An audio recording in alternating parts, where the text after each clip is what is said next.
नमस्कार दोस्तों, मेरा नाम है रंजीत और स्वागत है आप सभी का आरकेजे आईएएस एकेडमी पर।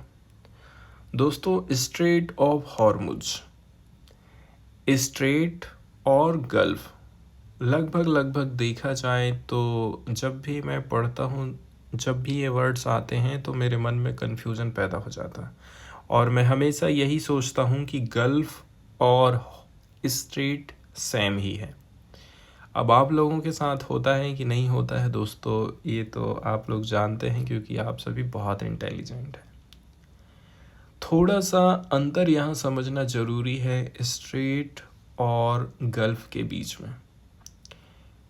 सबसे पहले तो आप ये समझ लीजिए, जो गल्फ होती है वो एक तरफ वाटर बॉडी और दूसरी तरफ लैंड, दोनों को आपस में कनेक्ट करने का काम करती है। और जो स्ट्रेट होती है वो दो वाटर बॉडी को आपस में कनेक्ट करने का काम करती है। जैसे स्ट्रेट ऑफ हॉर्मुज की बात करें, ये जो स्ट्रेट है पर्शियन गल्फ और गल्फ ऑफ ओमान दोनों को आपस में जोड़ने का काम कर रही है। लेकिन जो पर्शियन गल्फ है वो पेनिट्रेट कर रही है किसको? लैंड को। इसी प्रकार से गल्फ ऑफ ओमान भी पेनिट्रेट करती है वाटर लैंड को, मतलब वाटर बॉडी लैंड को पेनिट्रेट कर रही है। अभी हाल फिलहाल में देखा जाए, ईरान की तरफ से जब्ती करी गई है किस चीज़ की? यहाँ से गुजरने वाले, यहाँ से ट्रेड करने वाले जहाज़ों की कुछ जब्ती कर ली गई है ईरान की तरफ से। Marshall Islands flagged oil tanker as it traveled through the narrow strait of Hormuz on Friday. Friday के दिन एक जहाज गुजर रहा था। इस जहाज के ऊपर ईरान को शक हुआ होगा या कोई और कारण हो सकता है जिसके चलते चलते जो जहाज है उसको सीज कर लिया गया है। हालांकि ईरान ने तुरंत तो इस बात को कहना चाहिए एक्सेप्ट नहीं किया था, लेकिन एक बात ज़रूर ये है कि तेहरान हमेशा से वार्निंग देते रहा है कि 12 दिन का जो वार चला था जून के महीने में इजराइल के साथ, जहां पर यूएस ने स्ट्राइक किया था ईरान की न्यूक्लियर साइट में, तो इसका बदला वो ज़रूर लेगा। एक शिप है जिसका नाम है तलारा, ये ट्रैवलिंग कर रहा था अजमान यूएई से ऑनवार्ड टू सिंगापुर। कहाँ जा रहा था? सिंगापुर जा रहा था। और इसी समय में ईरान की जो कहना चाहिए पुलिस है या फिर यहाँ का जो प्रशासन है, उसने उस जहाज़ को रोका था जांच पड़ताल के लिए। ये तो था न्यूज़ दोस्तों। इसके बाद हमारे लिए जो सबसे इम्पोर्टेंट चीज़ें हैं, इससे जुड़े जो फैक्ट है बहुत ज़्यादा इम्पोर्टेंट हो जाते हैं। जियोग्राफिक, इसकी जो लोकेशन है वो काफ़ी महत्वपूर्ण है।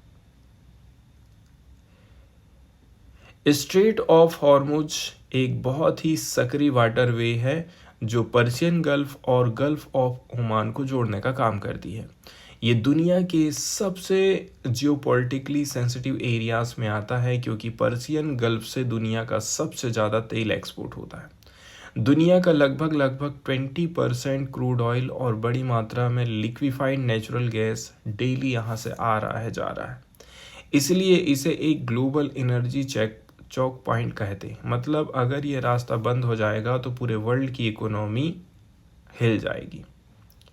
हाल के दिनों में ईरान और अमेरिका के टेंशन ने इसको इंटरनेशनल न्यूज़ में फिर से ला करके खड़ा कर दिया। एक चीज़ जो इम्पोर्टेंट है वो इसका ओवरव्यू है। जियोग्राफिक्स वाले क्वेश्चन में सबसे ज़्यादा जो पूछा जाता है वो इसी प्रकार से चीज़ें पूछी जाती हैं।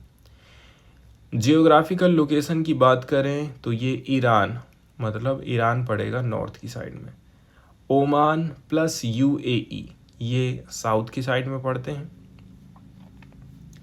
इन दोनों के बीच में ये हिस्सा लोकेटेड है। अब किन किन वाटर बॉडी को कनेक्ट करती है? तो जब हम पश्चिम की तरफ जाते हैं तो पर्शियन गल्फ, और ईस्ट की तरफ जाते हैं तो गल्फ ऑफ ओमान या फिर अरब सागर। मतलब ये एक प्रकार से गेटवे है गल्फ कंट्रीज से इंडियन ओशियन तक यदि किसी को आना है तो। इसकी जो नैरोवेस्ट विड्थ है, सबसे कम चौड़ाई इसकी 33 किलोमीटर की है। आगे पीछे का एरिया कम ज़्यादा होते रहता है। अब नेविगेबल शिपिंग चैनल की बात करें, 2 माइल्स ईच साइड। शिप्स के लिए सिर्फ 2 माइल्स वाइड लेन एक तरफ और 2 माइल्स दूसरे डायरेक्शन में है। बीच में 2 माइल्स बफर जोन है, यानी गलती की कोई जगह नहीं है। नेवल टेंशंस आसानी से हो सकती हैं। भीड़ भाड़ इतनी चल रही है, किसी को जल्दी निकलना है, कोई लेट हो गया है, इसी वजह से टेंशंस और भी ज़्यादा बढ़ जाती हैं। वहीं यदि हम डेली ऑयल फ्लो की बात करें तो 20 मिलियन बैरल, दुनिया के टोटल ऑयल का लगभग 20% यहीं से हिस्सा निकल रहा है। इसकी सबसे बड़ी इम्पोर्टेंस इसी बात से आकी जा सकती है। तभी तो अपन ये देखते हैं ना कि कमाने के लिए, मजदूरी करने के लिए लोग कहाँ जाते हैं? गल्फ कंट्रीज जाते हैं, जहाँ पर तेल से सबसे ज़्यादा कमाई हो रही है उनकी। मेजर एक्सपोर्टर्स की बात करें तो गल्फ कंट्रीज प्लस ईरान है। ये भी देश हैं जो ऑयल यहाँ से बाहर भेजते हैं, जैसे कि Iran, Iraq, Kuwait, Saudi Arab, UAE and Qatar. वहीं यदि हम मेजर इंपोर्टर्स की बात करें एशिया में तो China, India, Japan, south Korea है जो कि यहाँ से तेल खरीदते हैं। इन सब की oil security straight of Hormuz पर बहुत ज़्यादा डिपेंड करती है। अब बात करते हैं कि यहाँ का गवर्नेंस कैसा है। UNCLOS रूल्स के हिसाब से गवर्नड है, लेकिन कंट्रोल है किसके पास? ईरान के पास, नॉर्थ की तरफ। साउथ में जाओगे तो ओमान की तरफ। इसलिए जियोपॉलिटिकल टेंशन यहाँ पर ज़्यादा होते रहती, क्योंकि किसी एक के हाथ में ये नहीं है। इसके बाद अभी हाल फिलहाल में रिसेंट टेंशन हुआ है। ईरान की पार्लियामेंट ने धमकी दिया है कि स्ट्रेट को हम बंद कर देंगे। यहाँ पर कुछ ऐसा धमकी क्यों दिया जा रहा है? ताकि वो अमेरिका को दबाया जा सके, अपनी बात को मनवाया जा सके। यहाँ पर कुछ की पॉइंट्स हैं, जैसे कि बंदर अब्बास ईरान में पड़ता है, इरानियन नेवी का मेजर बेस माना जाता है। दूसरी जगह है फुजियारा, UAE में पड़ता है। ये इम्पोर्टेंट है क्योंकि ये स्ट्रेट को बाईपास करने का काम करता है। अब स्ट्रेट ऑफ हॉर्मुज का जो नक्शा है वो आपने अच्छी तरह से देख लिया है। यही बहुत ज़्यादा इम्पोर्टेंट है। यदि ये नक्शा हमें पता चल जाता है तो इसकी लोकेशन हमें हमेशा के लिए याद हो जाएगी। ये रीजन दिखाता है कि स्ट्रेट ऑफ हॉर्मुज कितना नैरो है और कैसे करके ईरान और ओमान दोनों के लिए टेरिटोरियल वाटर को क्रॉस करता है। शिपिंग लाइन सिर्फ 2 माइल्स ईच डायरेक्शन है, जो अनक्लोज के इंटरनेशनल लॉ के तहत रेगुलेट हो रहे हैं। वेरी लार्ज क्रूड कैरियर भी यहाँ से निकल सकते हैं क्योंकि पानी काफ़ी गहरा है। इसका मतलब ये हो गया है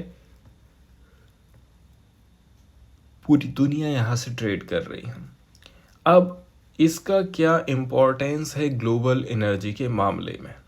ये दुनिया के एनर्जी मार्केट में सबसे क्रूशियल पॉइंट माना जाता है। हर दिन यहाँ से 20 मिलियन बैरल ऑयल और LNG गुजर रहा है।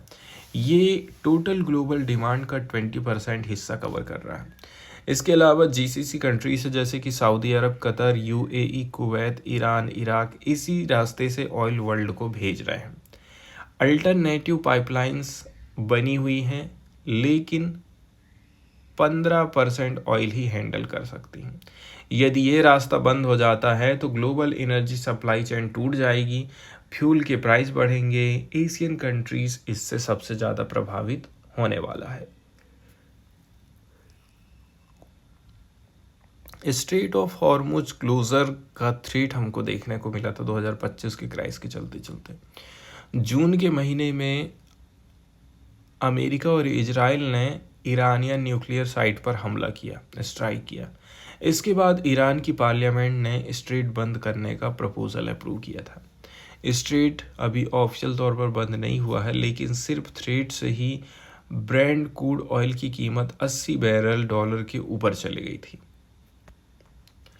इसके अलावा भी कुछ हिस्टोरिकल घटनाएं हैं जो घटित हुई हैं, जैसे कि इस स्ट्रेट में पहले भी ऑलरेडी से कन्फ्लिक्ट हो चुका है। 1980 में ईरान इराक वार के दौरान टैंकर वार हुआ जिसमें ऑयल टैंकर पर अटैक होते थे। इससे दुनिया को नेवल फोर्सेस भेजनी पड़ी थी। इसके बाद जून 2025 में ईरान पार्लियामेंट ने फिर से क्लोज करने का मोशन पास किया। Final decision supreme national security council के पास है। अगर ये स्ट्रेट बंद हो जाता है तो जो ऑयल के प्राइसेस हैं वो $100 तक पहुंच जाएगा। यूएसए ओपनली ईरान को वार्निंग कर रहा है और चाइना को परsuade कर रहा है कि तेहरान को रोके, लेकिन ऐसा बिल्कुल होने वाला नहीं है। इसके बाद सिक्योरिटी एंड नेवल प्रेजेंस की बात करें तो ये स्ट्रेट एक बहुत ही रिस्की सी लेन है क्योंकि बहुत सकरा है। दूसरी बात, इलेक्ट्रॉनिक इंटरफेरेंस यहाँ पर कॉमन है। फॉग डस्ट विजिबिलिटी काफ़ी कम रहती है।